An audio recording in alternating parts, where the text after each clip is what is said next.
Hey there! I hope you all had a happy holiday season, enjoying time with family and friends, whether online or in person. Of course, completely unbefitting the holiday season, I'm going to be talking about a game where you rob people blind, and I hope you enjoy what I have to say about it. In this video, which is a second in a series about the original 8 launch heists of Payday 3, I'm going to go over what I would recommend to change for the second and one of 2 loud-only heists of the game, Road Rage.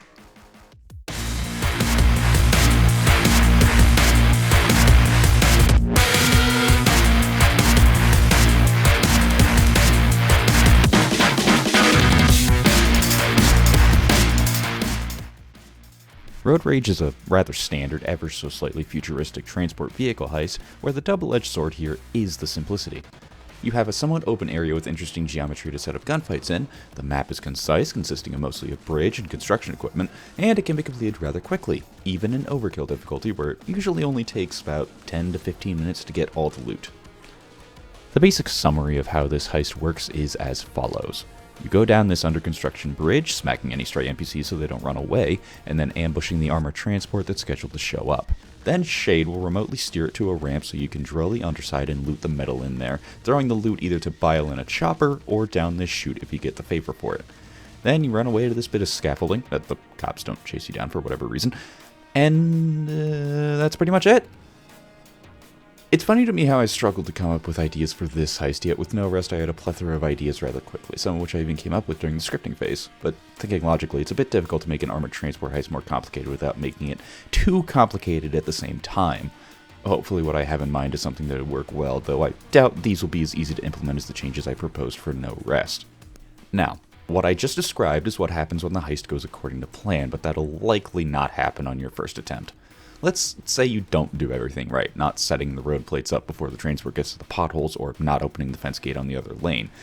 As it is now, the vehicle just stops until you set the path, which is fairly boring, but also fairly safe option all things considered, so I can understand why Starbreeze did it this way initially. But that's the problem. It's safe. And safety is boring.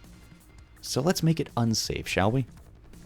Before I go over what I'd change in Road Rage specifically, I want to say that the armored transport vehicle we see in this heist has been used a bit more often in recent heists like the smash and grab variant of No Rest for the Wicked, as well as Delivery Charge, which the latter of the two actually using the remote steering device again, assuming you use the favor for it, of course. But the way both of these heists can open these vehicles is via a device you hook up to the back door that simply hacks into it to unlock it. I think this could be very easily implemented into Road Rage instead of using a drill on the underside. However, I'll probably need to explain why this is something that could and should be added first, which will take a bit of setup. So, I'm going to sidetrack a bit to talk about a special enemy that was added to the game way back when Syntax Error was released called the Techie. Man, it's been almost 2 years since Syntax Error.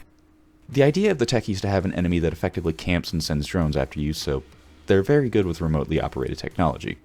What else is remotely operated in this heist? The armored transport you're trying to rob.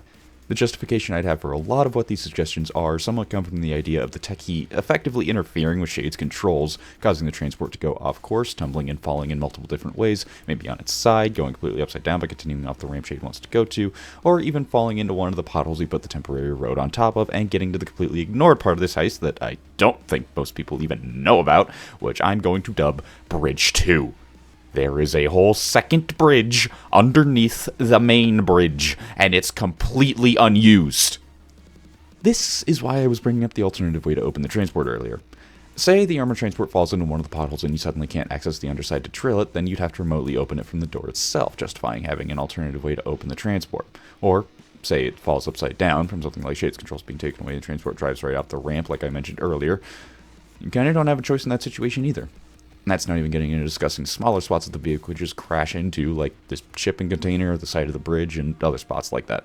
Of course, going back to the possibility of not setting the road tracks up, these potholes in the ground probably can't withstand a multi-ton vehicle's worth of pressure, and it would fall down to Bridge 2 in that scenario, landing whatever which way in a big open space that you and the cops would then need to scramble towards.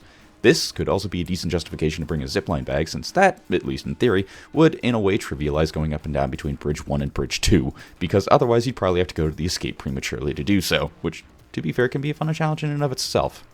Or we could even implement the crane from Boys in Blue if we want to use Bridge 2 without actually going there in person. Just slap it in there near the edge of the bridge. I mean, it's under construction. Of course, a crane and winch would be there. Then just pull the transport back up to Bridge 1 and then loot it while it's hanging there precariously. Just imagine that and tell me that doesn't sound like a quintessential Payday heist.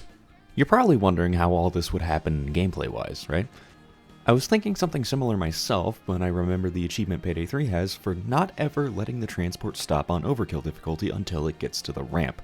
Now, these are going to be effectively placeholder numbers so you can get an idea of what I'm trying to suggest, but the transport vehicle is going to follow the path Shade sets so long as at least one player stands beside the transport while it moves. Every time a player leaves that circle, the chances of the remote steering device being hacked into goes up by, say, 2% or 5% or so that there's now a chance to have the vehicle tumble any which way to make the heist a bit more unpredictable if you're being reckless or getting overwhelmed, while good coordination would make it much more reliable.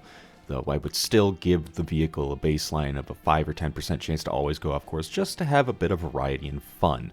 But overall, Road Rage isn't terrible. In fact, it's a heist where I effectively came up with a super campy sniper build back in release, which I recreated with Skills 2.0 to boot. And it's fun just clicking on heads while my friends move the transport and I'm safe in my sniper perch. This heist is simple to a fault, so thinking up something to adjust or change it without losing the core of the heist was a lot more difficult than I expected it to be. Going over what the changes are again, though, it boils down to making the transport itself do more things.